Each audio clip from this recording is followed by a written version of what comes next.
Have you ever thought about how many people in India graduating every year in different streams are employed?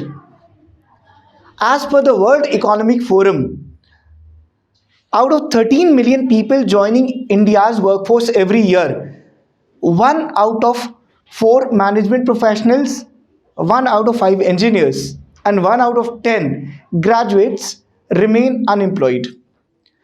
Now, the important question comes here is, what is the reason behind this huge gap? Now, the very important reason behind this huge gap is that these budding minds are still being trained in these skill sets which have no value in the 21st century. This gap can now be bridged over by bringing about a change in the methodology of training. These young minds need to be trained in these skill sets which are future ready 21st century skill sets. Now, these skill sets are going to help these young leaders to grab employment opportunities in the future. Hi, my name is Nitin Saxena. I work as an assistant professor in the Training and Development Department at Access Colleges. I'm a gifted human resource professional and a mentor for verbal ability, communication, and behavioral skills with an extensive experience of 16 plus years in the industry. I have always seen that there is a lot of confusion among the aspirants with verbal ability domain. They connect verbal ability domain with only the English grammar part. So today I'm here to throw some light on the domain of verbal ability and its significance in the employability training. All right, so let me actually discuss the 3 important pillars of this verbal ability domain, which is going to clear this confusion among the aspirants. So now the 3 important pillars of this verbal ability domain are vocabulary, then we have grammar, and the last one is reasoning. So now you got to know that this verbal ability section is a combination of 3 important elements. It is not only English grammar. So you cannot actually merely relate it with this segment only. Now let us have a look at these different segments one by one. Coming to the first segment, that is vocabulary. So you know that vocabulary is a very important section in your English part. So let me actually tell you about the kinds of questions which are covered under the segment of verbal ability. We have questions based on antonyms and synonyms, which everybody knows that synonyms are the words with similar meaning and antonyms are the words with opposite meaning. Next, we have idioms and phrasal verbs. So the purpose of idioms and phrasal verbs is to make your language more impressive and to improvise upon your communication skills. Analogy, another segment under the vocabulary section. So now everybody must be wondering here why this analogy is included under vocabulary, although this is a part of a logical reasoning. Now analogy here has been included because of one reason. There are different kinds of analogies, and out of those types there is one type which is verbal analogy. So verbal analogy is basically the analogy based on vocabulary section. So this actually comes under the purview of vocabulary segment. Another section or another important topic under this vocabulary segment is your sentence completion part. So sentence completion is basically the questions in the form of fill in the blanks, but they are not based on grammar. They are rather based on vocabulary. Next one is your cloze test. Cloze test is basically the combination of reading comprehension and fill in the blanks. So here This is a test of your contextual vocabulary. You need to understand the context of the passage which is given and accordingly fit in the correct words in the blank spaces provided. Next one is your miscellaneous vocabulary section. So under the miscellaneous vocabulary, you have questions based on homonyms, you have questions based on heteronyms, then you have questions based on wrongly spelled words, and so many more. So let me clarify the difference between these two terms, homonyms and heteronyms. Now, homonyms are the words with the same sound but the different spellings. For example, I say RIGST. So that is pronounced as right. And if I talk about WRITE, that is also pronounced as right. So these two words are different in meanings, but they have similar sounds. So they are known as homonyms. Now, if we come to heteronyms, so heteronyms are the words with same spelling, but they have different meanings and different usages. For example, I take the word saw, SWA. So saw is used as the past form of see, as well as it is a word which refers to a cutting tool. Similarly, we take the word bank. So BANK, bank, means a bank of a river, or it can also mean the place for keeping money. Now let us move to the next segment, that is certain books suggested for improvising your vocabulary section. You know that these are very famous books on vocabulary. One is Word Power Made Easy by Norman Lewis, another one is Word Smart by the Princeton Review, and the third one is your Merriam-Webster's Vocabulary Builder. So you can actually use these books to improvise upon your vocabulary knowledge. Coming to the next segment of verbal ability, that is your grammar section.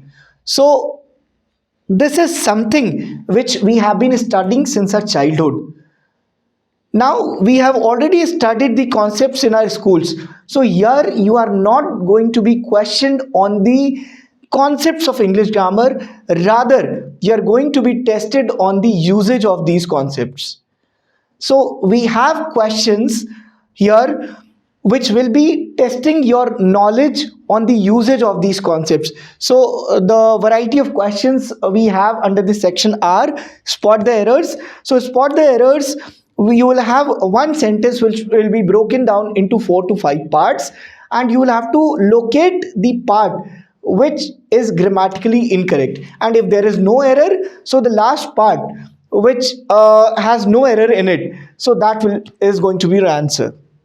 Next one is your sentence correction and improvement. So sentence correction and improvement, you will be given a sentence and there would be some underlined portion in that.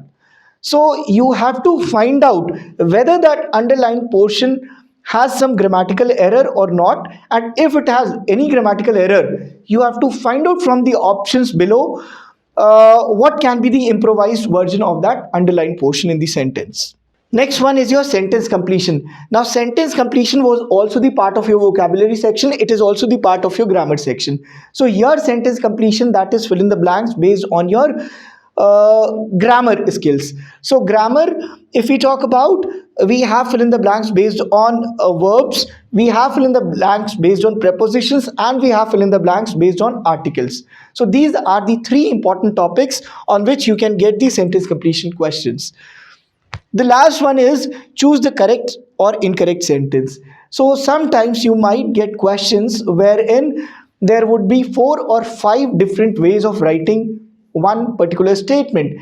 You will be asked to find out either the correct sentence out of those 4 or 5 options, or the incorrect out of those 4 or 5 options. Proceeding ahead, suggesting you some books to improvise upon your knowledge of grammar. The very famous book which everybody must be knowing, that is High School English Grammar and Composition by Renan Martin. Another book is Student Grammar of Spoken and Written English by Longman. The next one suggested is Understanding and Using English Grammar by Pearson. And the last book I suggest for improvising your knowledge of grammar is The Blue Book of Grammar and Punctuation by Lester Kaufman and Jane Strauss. Now, let us move to the last segment of the verbal ability domain, that is your reasoning. Now, reasoning is basically the section which enhances and tests your knowledge of logical reasoning. Now, you have questions in the form of reading comprehension passages, which you have been doing since your childhood, from your school days itself, wherein you will be given a passage and certain questions under that passage. Now, based upon your understanding of that passage, you will have to answer those questions. Next one is your parajumbles or rearrangement of sentences.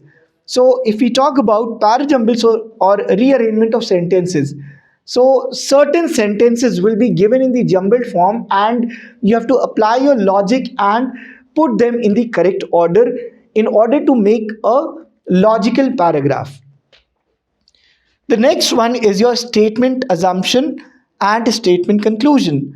So here you have to understand the passage or the sentence given from the writer's point of view and what would have author assumed or what would have author concluded based upon the knowledge of that statement. The next one is your statement inference. So statement inference, you have to infer something from the information given in the passage or given in the sentence.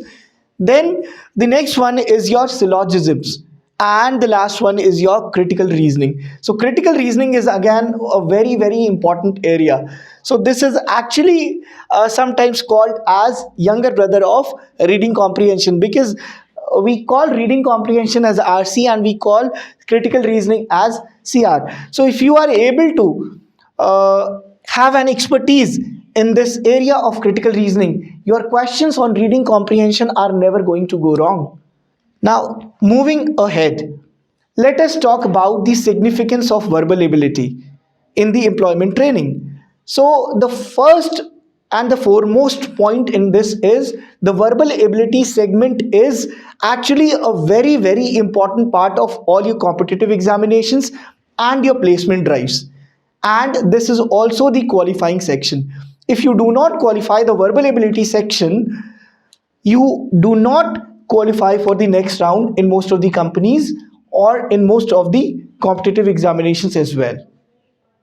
Now let us have a look at the slide here. It talks about perception management.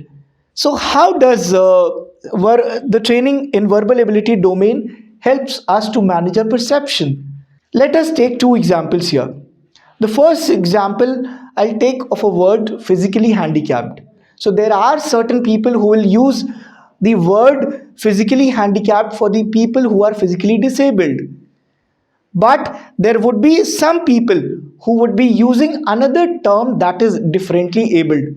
So I hope the difference is clear to you. So differently abled sounds more positive in comparison to physically handicapped or physically disabled.